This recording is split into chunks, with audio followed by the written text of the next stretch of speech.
Okay, I just want to take 2 minutes of your time to show you the benefits of becoming a member of the Green Star Trading Patreon, all the various things you can unlock. So here we are on the Patreon page as you would see it as a prospective customer. So let's just scroll down before we discuss the tiers and have a look at what I've done recently. So if you were to become a patron today, you could potentially unlock 150 exclusive posts, and most of them are going to be video content. For example, I recently did a video for my patrons on bond ETFs. Is it time to buy? Interesting subject. Had a lot of interest from this on the Discord. We've got the most recent live stream from last week. This went on for 4.5 hours and is timestamped on YouTube. We discussed a whole bunch of assets, and the great thing about the live streams is if you request a certain asset in advance, I will find time to look at it. Okay, now I don't care what it is, it could be anything of your choice. I'll try and find time to look at it. We've got a recent Bitcoin video that wasn't available on YouTube as well, where I wanted to go over a few future ideas. Another live stream for you to look at. Another video here, for example, of what I look at in a company. This is going over the financials of companies and how I basically want to assess the health and the value of a company and a stock and the kind of things I look for. And then we've got another live stream here. Then we've got our SCS trades and portfolio monitor. This is a little Excel spreadsheet to help you manage your trading. We've got a few of those as well for you to download, and an explanation of how to use them. We've got a video here on the TLT and the 20-year ETF. None of this, of course, has been available on YouTube. So if you want to become a member today, you'll get access to all that stuff, plus all the educational videos, but it depends on which tier you join. So let's just very briefly run through those. Tier 1, for £5 a month, you will get a exclusive video each week that is not available on YouTube. Tier 2, you get that same video, but you also get access to the public Discord where you can interact with hundreds of members, ask me anything you want. There's an Ask Tom channel there where you can talk to me directly. That's also where you can make requests for the live streams. You can share ideas with one another and access all the educational content in a nice, easy, playlisted manner as links to YouTube. And then tier 3 is everything in tier 2, everything in tier 1, plus a monthly dividend calendar and stock rating system, and a monthly video for those members to break down the companies I'm most attracted to in those stocks that month. So those are the benefits you can get for joining up today. Please consider it, but I would beg you to leave it to the start of the first day of a new month, because Patreon does not charge pro rata. It will charge you twice. If you sign up on the last day of the month, you'll get charged on the first day of the next month. So please feel free to sign up. We're looking forward to having you on board, but just leave it to the 1st of October in this case, and the 1st of each month if you're watching this advert in the future. Alright guys, thank you very much for listening. Now let's get back to the video. Hello everybody, and welcome to Green Star Trading with me, Tom. All views, opinions and ideas expressed in this video are my own and do not constitute financial or trading advice in any way. Right then, today we're going to be looking at Amzn, which is of course the ticker for Amazon.com, and we are going to be looking at the long-term macro count, and then we're going to come in and take our best shot at the short-term count, which is a little tricky with this topping pattern we've had over here, but I'll give you my best ideas. So, as we've done with Apple, as we've done with Microsoft, we're now going to introduce the long-term count I have for Amazon, and I'm going to bring you up to speed, and we're going to work our way through our classical analysis and then bring up our simple Elliott wave count, then our more complex Elliott wave count, then we'll come in and have a look at the shorter time frame. So as you probably noticed from the previous videos I've done in this series, and once this series is complete, we'll be covering the top 5 on a more regular basis, but I just want to get all of them up to speed first. So as you may have noticed, first thing I like to do is I like to measure the corrections. I like to identify the corrections, and then I like to measure them in time and also in price. So that's the first task I do, and what I do to help me do this is I use my 250 exponential moving average in green and my 60 exponential moving average in orange. We're on the weekly time frame here in log scale. So I was recently asked on my Discord by one of our members what's the relationship between the Elliott wave and the exponential moving average to use, and my answer honestly is there isn't any proven correlation. Excuse me, bit tricky word that is today. There is no proven correlation, and there is no proven piece of writing to support it. It is simply my own personal observation.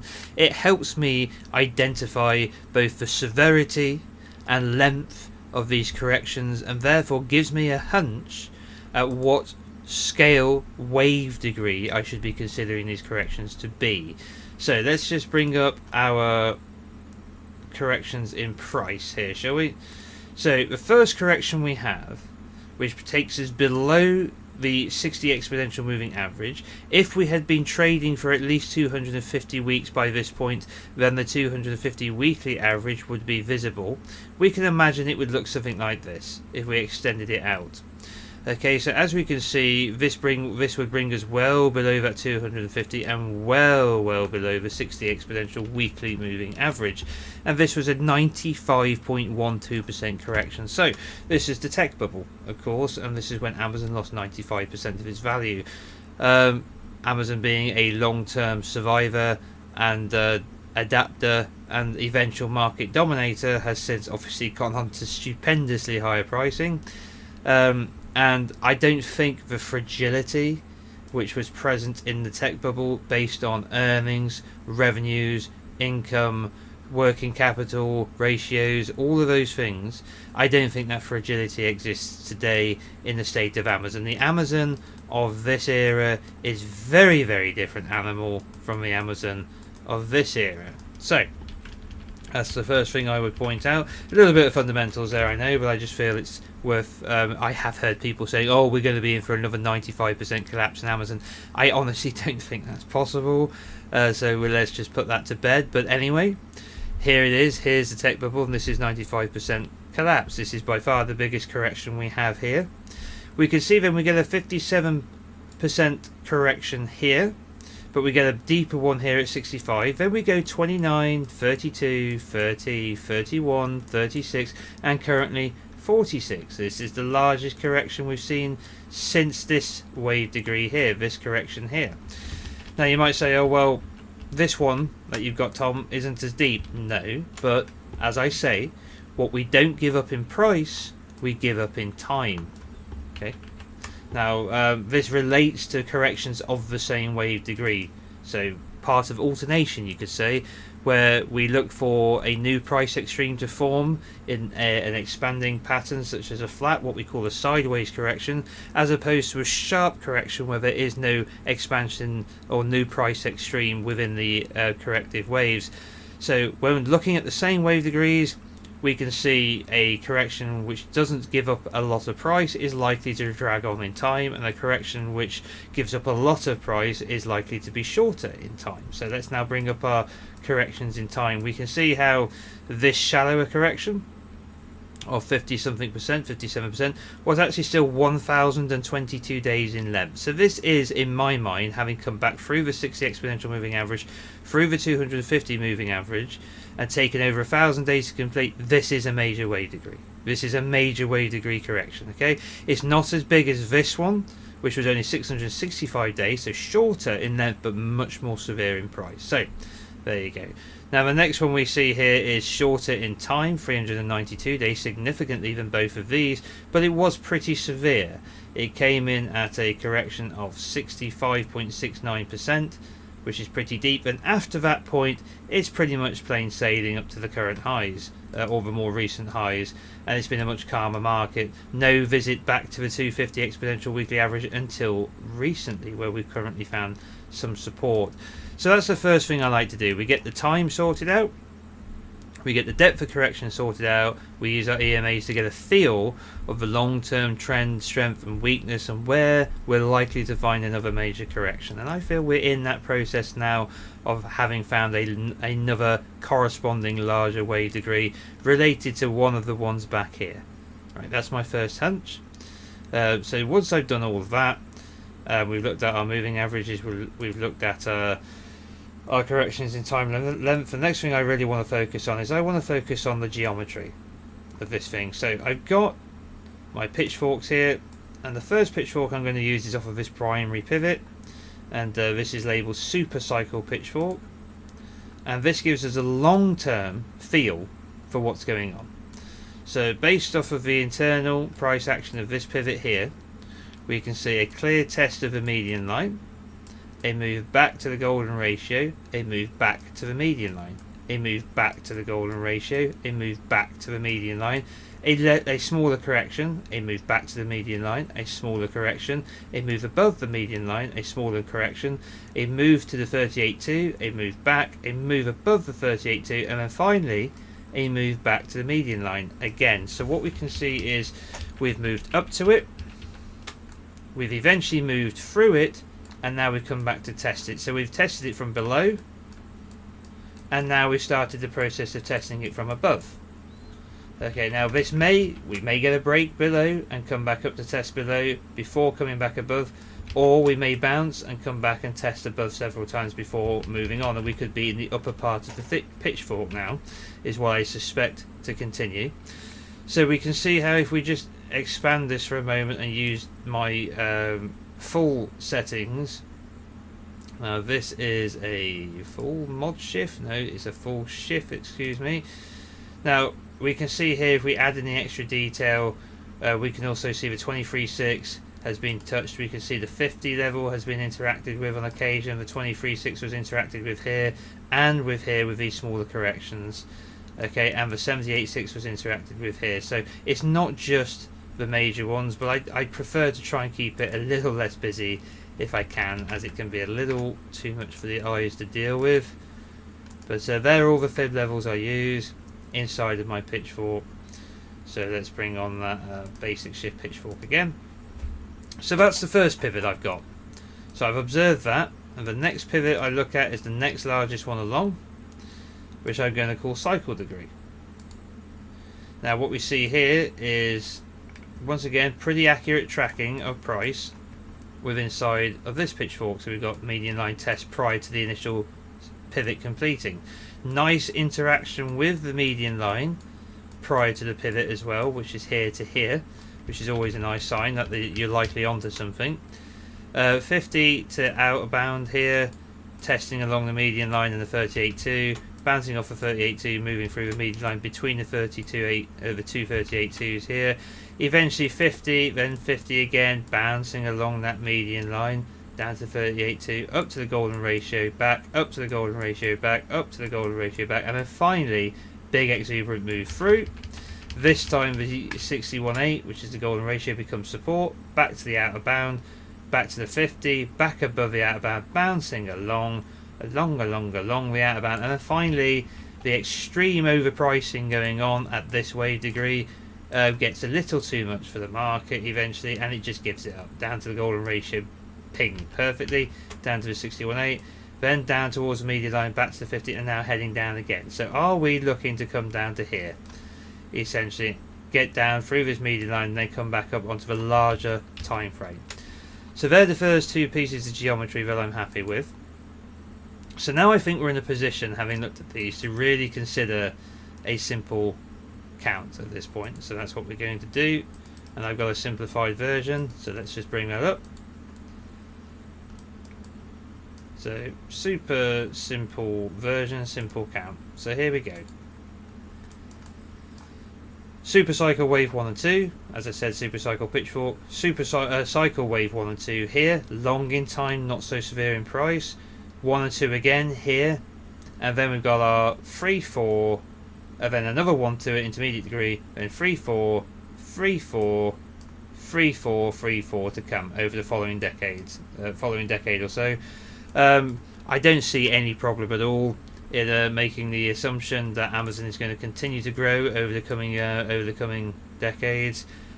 We will have hiccups, we will have severe retracements. We've seen 95%, 60 odd percent, 50 odd percent, 30, 30, 40. We've seen severe corrections, and we will continue, especially as these wave degrees get bigger. You know, because the habit of a wave 4 is to come back into the prior wave 4. So as you can see here, my suspicion at primary degree that wave 4 has come back into the prior wave 4. Okay, and then my suspicion will be that the cycle wave degree wave 4 will come back into this territory, and then the larger super cycle degree will come back into this territory, and so on and so forth. And we've got some seriously volatile years ahead. Excellent news for us as traders. I mean, we couldn't hope for anything better, really. So we've got some exceptional trading years to come as we do all these 3 and 4s. We'll keep getting opportunities to rebuy and trade up and down through these 3s and 4s if this count is correct. So now let's frame that again with those two pitchforks. So cycle degree and super cycle degree. Sorry, that's support. And as you can see, they fit really quite snugly and quite well. Both off of the tops of these pitchforks, we went above the extreme bound of the cycle weight degree, but we're still a long way off the upper bound of a super cycle degree, which I think we will eventually come up to given enough time, but we're talking a fair old while before we do that. So there are pitchforks, and now let's marry that up with this longer term wave degree here in the primary 3. Now what I like the fit of here the most is a channel. So we've got pitchfork, pitchfork, and then of course we're shrinking in terms of scale. So we've got a 1, 2, 3, 4. We've gone from top to bottom, to top, maybe to bottom again in the wave 4, finishing well within the intermediate wave 4 degree before once again pushing higher and exiting this channel and completing that, not necessarily exiting this channel, but eventually completing this channel with a wave 5, which will bring us into that cycle wave 3. Okay, which in turn will bring us into the cycle wave 4, which we expect to come back into the prior wave 4. Okay, into the, and then that will extend the 5th into the super cycle 3rd. Now time frame I have no idea, so don't quiz me. Which will bring us back into the cycle wave 4, which will then extend into the super cycle 5th. So like I said, if you look at how this traces out over the coming years, 3, you got overlapping 3 into 4, 3 into 4, 3 into 4, 3 into 4, and 5. So you got a lot of volatility potentially to complete these larger wave degrees. Okay, so a lot of big crashes. So the economy is, whatever's happening in the economy is getting more volatile, less stable, and generally more crashy over the coming years if this 3-4, 3-4, 3-4 idea is correct. So there's a simple count.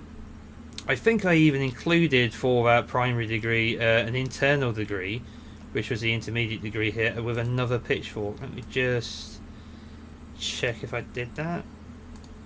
Yes, I did. So here's my suspicion why the intermediate degree is completed. We can see here once again we've done our geometry for super cycle degree, geometry for cycle degree, geometry for primary degree. Here's the geometry for intermediate degree. 1, 2, 3, 4, and 5 to the median line, and then we've fallen out of it. So I feel that the intermediate degree here, which is off of this pivot, has now completed, and we've completed a larger degree 3, and we're now working on that larger degree 4 before pushing higher into the larger geometry of that primary pivot. So that is essentially how I see things on the long term.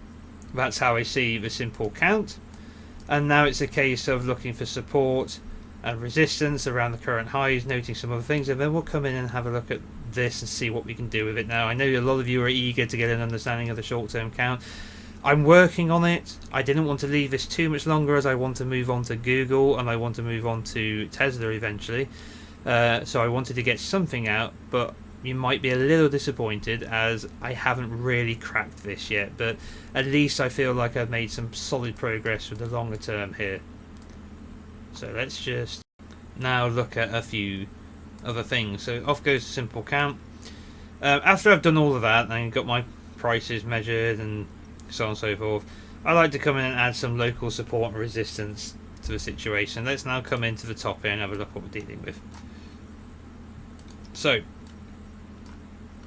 we can see what the market's done.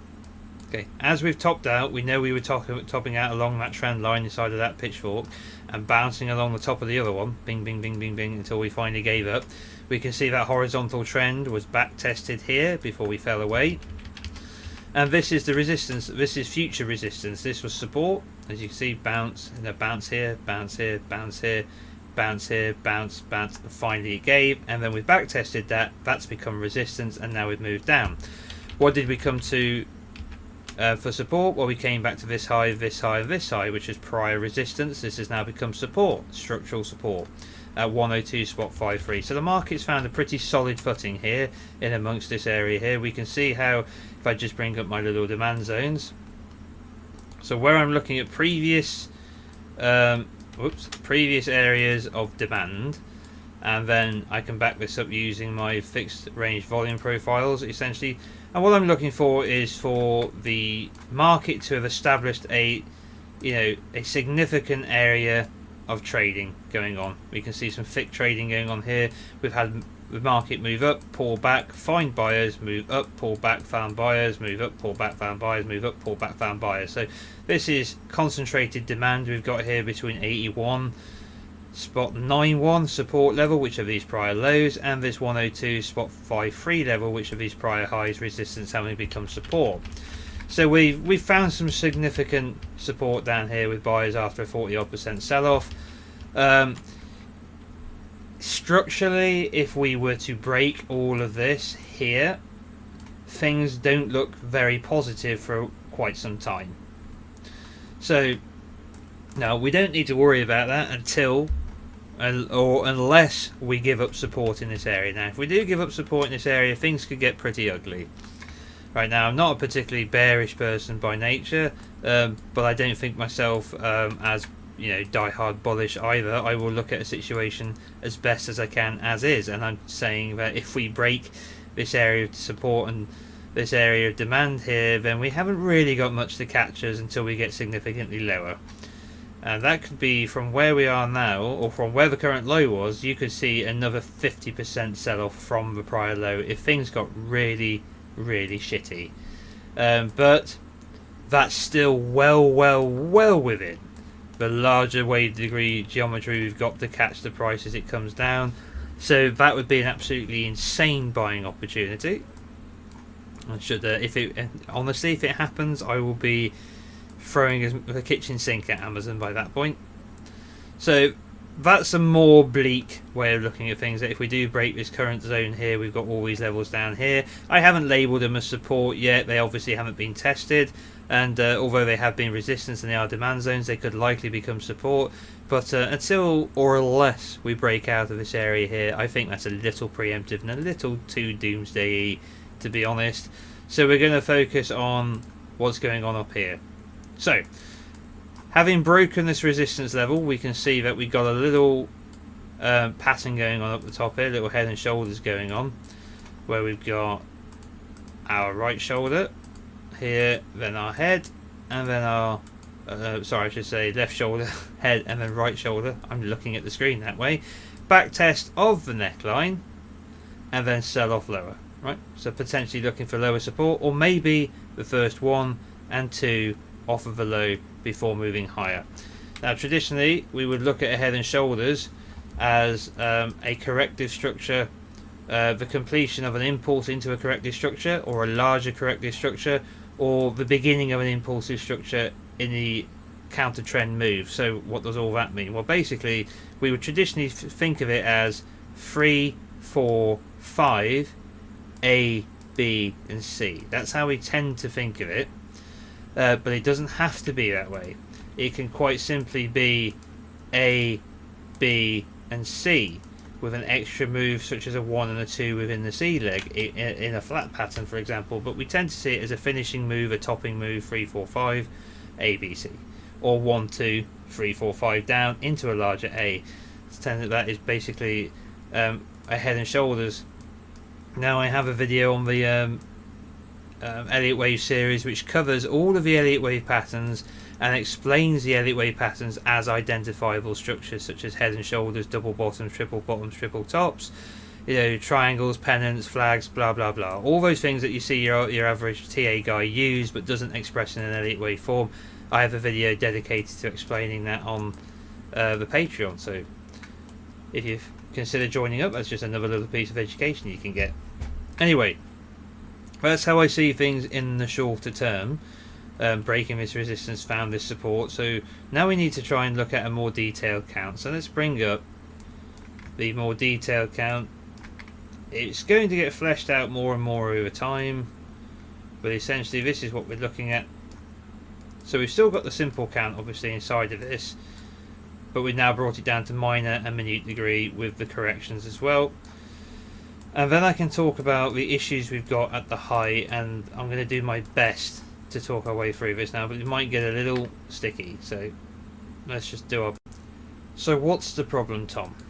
I hear you ask. Well, the problem is not being able to get any cohesive motive count to the dominant high in any way whatsoever. And I've looked at it multiple times. Let me get rid of the count to explain. So getting the count to complete here, this move here is 3 waves. There's absolutely no denying that. It is not 5. Alright, so we do not get an impulse of 5 waves to that high. Now if we'd seen like 1, 2, 3, 4, 5 up to here, we could say, well, this was 3, this was 4, and this was 5. Okay, and now this is a larger correction. Right, of a larger degree 3 into a larger degree 4. That's what we were thinking, but we can't really get the count to complete up here. So let's come down to the daytime frame, and let's just be absolutely determined to write that off as an idea. This is 3 waves into a high. Can we make it 5 waves? Can we make it 5 waves? Is the question. Well, 1, 2, 3, 4, 5. Would that work? The candle here goes above the candle here, so we can't get a diagonal. It doesn't look like a diagonal anyway. Could it be a truncation where we've gone 1, 2, 3, 4, 5? Let's have a look at that. Okay. Well, we've got 5 waves here, and we've got 5 waves here. So we could either look at it and call a duck, because and say, well, that looks like 5, 3, 5, or we can maybe force that onto it and say 1, 2, 3, 4 truncated 5th. Now the problem we've got here is the 4 overlaps to 1. Right, so this can't be an impulse. 1, 2, 3, 4, 5. It would have to be a diagonal. So let's look at it as a diagonal and say, well, what about this then? Well, if it's a diagonal, it has to be comprised of zigzags, as it's an ending diagonal, which can only be zigzags. And I would argue that quite clearly it's 5. And that if this is a zigzag in here, that's where we would take the wave 2 from. So let's move the line across to the wave 2, and then we can see that the trend line of the diagonal is not being respected, which is a bit excuse me, which is very much a no-no. The next thing is no throw over in the 5th, which is very common in a contracting diagonal. Truncation would be very rare in a contracting diagonal, and I'm not exaggerating by saying that. So we could either force this duck to look like we can spray paint it white and stretch its neck a bit and try and make out that it's a swan, or we can just say it's a duck, right? So I feel compelled to say it's a duck and look at that as 3, because that's a far better fit. If we look at this swing in terms of one-to-one relationship, it's almost perfect. Now zigzags don't always go one-to-one. Well, they don't. Saying that they don't always means that it makes it sound like it's rare, but they don't. Quite frequently they don't. They just tend towards parity as a general rule, and this one definitely does. So that looks much healthier as a zigzag. So how do we finish as a zigzag? Well, that's a problem, because we have quite clearly an impulsive move to this high here.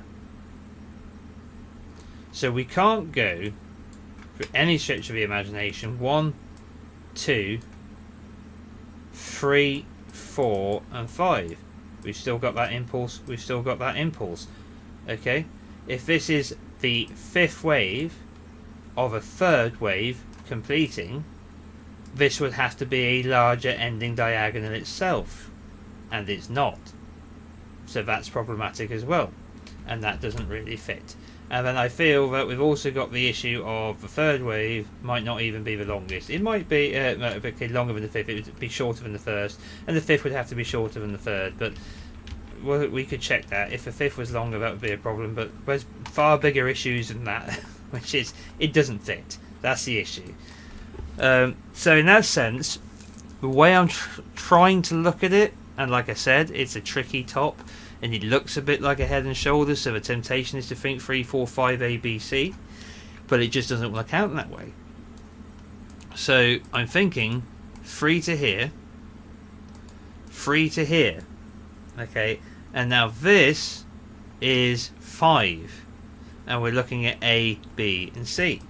So how do we set that up? So we'd have to say A to here, 3 into B, very large C. Now it could be complete. Can we get down here in any legal fashion? By labelling it A, B, C, I'm saying it's a flat. Okay, 3, 3, 5.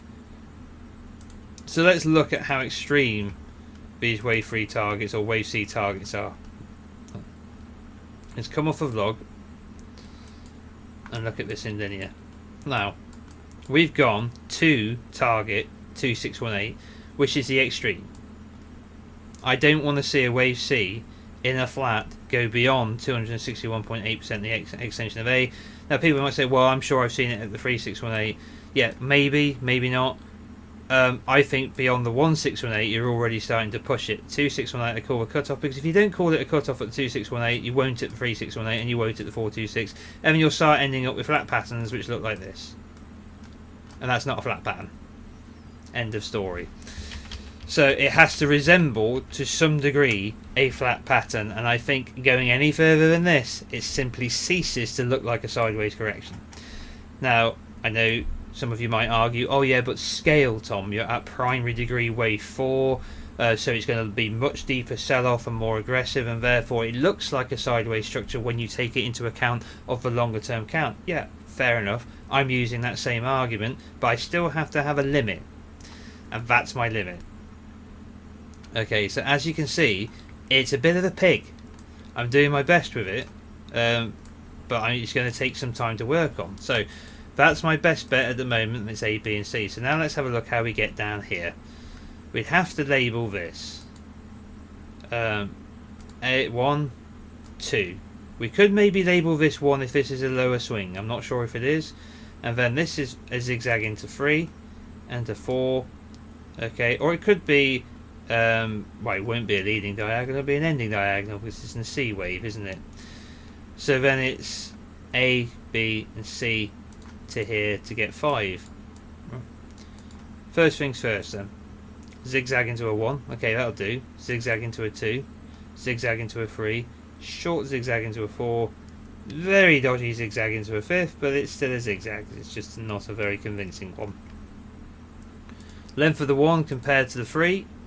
The 3 is longer, comes to 1618, typical target for a wave 3.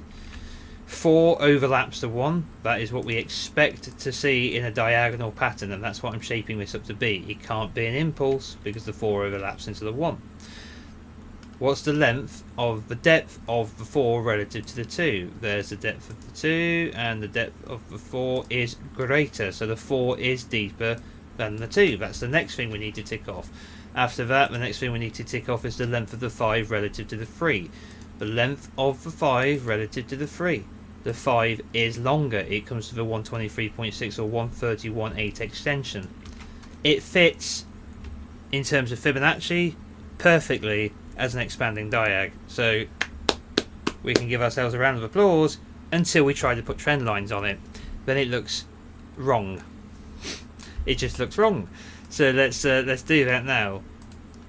Lining up the 1 and the 3 and the 2 and the 4. Okay, you tell me that that's an expanding diagonal. Right, it measures as 1, but it sure as hell does not look like 1. Not by any stretch of the imagination. So, what if we move the 1 to here? And we say this is the zigzag. Can we improve it? 1 to there, 3 to there. Yes, we can improve it. It looks a little bit more expansive now. Well, Tom, why don't you put the 3 here? If you do that, you get a really nice expansive pattern. Yeah, but we've also got a swing low in the correction between the 3 and the 4. This should all divide as zigzags. And an expansive new price extreme is not a zigzag, it's a flat pattern. not having a flat pattern in the wave 4 of an ending diagonal, as it should all subdivide as zigzags. How's it look in line? Oh, it's definitely deeper. So we can't bullshit this as a zigzag. Right, so you see how the problems start to mount up. That's the better 3. Okay, and this definitely looks like a flat. You see what I'm saying? We've got problems. So I think the best I can do in the meantime is push the 3 over to here, move a trend line back to there, and say it's partially expansive. How's it look in log? It looks more expansive in log. Now, why are you looking at it in log, Tom? Well, I've just looked at it in linear and measured it. Right, I want to have a look at how it looks in log, because I know that this is not a 10% decline or a 20% decline or a 30% decline.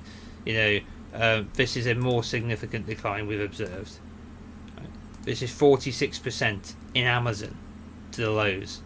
Okay, so I'm willing to accept a little bit of skew on the chart for such a decline, and therefore I'm happy to look at it in log as well, although I will primarily look at it in linear when measuring, because I want to make sure that these waves are actually the lengths they are in an arithmetic sense rather than a logarithmic sense, and they have to legally be the correct structure, and I've satisfied myself of that. I just don't like how it looks. But that, guys, is going to be the best I can do in the meantime. Okay, I am working on an alternative idea. A lot of people have said, well, it's a double zigzag of sorts. Yes, I could probably get it to count better as a double zigzag. So let's now do that, and I'll leave you with another option. But it's something that I don't particularly like either. So maybe I'm just being fussy. So what we'll do is we'll call this flat. And now if we put on the major count, we can see how this fits into the major count 3, A, B, C into 4 to get this flat pattern. Okay, now let's turn that off, and what we're going to have to do here, I think, is we're going to have to reconsider either how we get to the high. I'm not sure it's possible to get here in a motive fashion. If it is, I need to go away and try and figure it out. I've spent enough time already, but I just don't think it's possible. So let's take this as the 3, and let's do something that's a bit of a cheat. To be absolutely honest, I say a bit of a cheat because there's no strict rule against it, but I would argue against it from an Elliott wave point of view. So W, X, and Y. Now this Y could be further to come, because if we're gonna say that this is a zigzag and this is a related zigzag, and it's so disproportionately larger, and we've got a new extreme in price, then if we're gonna be imaginative in that way, we might as well be as imaginative as we want and just say, well, whatever, it can come deeper. Okay, but it could be done. So this would be intermediate correction at this degree, and now here it's not too tricky. Okay, we can get by now. We can say A, B, C into W, minor degree. We can say A, B, C into X here, so we've got A, B, C, A, B, C. And now we have to explain this. So we all know the count I've got on the markets, on the major indices. So I can look at this as a zigzag, same way as I did for a diagonal. W, don't care that this is or isn't a zigzag, doesn't have to be now. X, okay, and then I can look at this as a larger Y. Okay, and then I can label this minor degree and say it's done. And there you go. Zigzag, zigzag, complete. This is 1, 2, 3, 4, 5. So this would be bullish. 1, 2, and off we go to new highs. Crash is over, correction is over. 50% sell-off of Amazon was enough. Maybe. Okay. Now, I can hear people saying, why didn't you like this then, Tom? That seems to fit really quite nicely. Let's just remind ourselves what corrections in WXY labeling are. Okay, so a double zigzag, 1 zigzag, corrective wave, 2 zigzags. This thing here is fulfilling the role, look at it, of a single zigzag. It's just more subdivision. The first zigzag did not push price deep enough, so a second zigzag was required to do it. The whole point of zigzags are that they're sharp corrections, right? Sharp corrections. They do not feature new price extremes. New price extremes are defined as sideways corrections, flat patterns, or sideways combinations. So for example, let's say we had a flat into a triangle. What do you notice about this correction? It's sideways, isn't it? What do you notice also? We have a new price extreme here, right? From this pivot to this pivot to this pivot. So depending on whether you're correcting up or down, here's the price extreme as well. We started over here, down, new price extreme, low.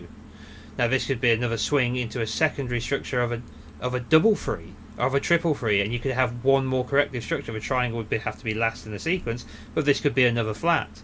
So you could go flat, flat, flat, flat, flat triangle as a combination, flat zigzag triangle, flat zigzag flat, whatever. Either way, the whole point is that it will feature a new price extreme, and that will help define it as a sideways structure. So what do we have here? Here's your first move into W. Here's your X, new price extreme. Here's another zigzag, double zigzag in this case. If this is a zigzag, okay, and this is a zigzag, then this makes no sense because it's not fulfilling the function of a zigzag. Do you understand? So that puts me off. So is there another way we can wing this into being another correction, some kind of different correction? But in the meantime, let's just throw that into a box and say Trashy DZZ, because it's the white trash version of a double zigzag. It's not pretty, it hasn't got good breeding, it's just a mess. You know, it thinks it's something and it thinks it knows what it is, but it doesn't have a fucking clue. So that's what's basically happening with that thing there. So what if we've got a 90% retracement off of this pivot? Here you go. 90%, 89% off of this pivot. So what if we can wing this as a flat? Or a sideways combination itself? Now how on earth would we do that? Well, in here we'd have a zigzag. In here we'd have a zigzag. Okay. And then in here we've got another zigzag. So we can say WXY to here. Right. So how can we define this structure? Well, this is a zigzag, zigzag, and then we need to know if this structure is 90%. It is just 90%. Fucking just 90%. Okay, as in it can't get any closer. So we can label this as 3, 5 into a flat. So what does that give us, right? That gives us a zigzag into a flat. That gives us a sideways combination here. Sideways combination. So we've started with a sideways structure. Next thing we can do is an adjoining X wave. WXY W. WXY ABC, sorry, X, and then a zigzag Y. Now you might be wincing at that. I'm wincing at it too, believe me, it's not pretty. But we get ABC, and then we get W, X and Y, or even W, X, Y, X, Z. It could be a triple zigzag in here. Okay, so now we have to correct this to intermediate degree. But what have we done here? We've got a sideways structure, a sideways combination into a zigzag. So we've got arguably a sideways combination on a larger scale. I am stretching guidelines and rules to the limit to accommodate this. We can ignore the zigzag as an expansive structure because the whole thing is now sideways, because we have sideways flat replacement, a replacement of a flat, essentially a sideways combination in itself, into a zigzag. So sideways combo into zigzag. Now you tell me if that's a sideways correction or not, right? If you think that's acceptable, because I honestly could go either way on it.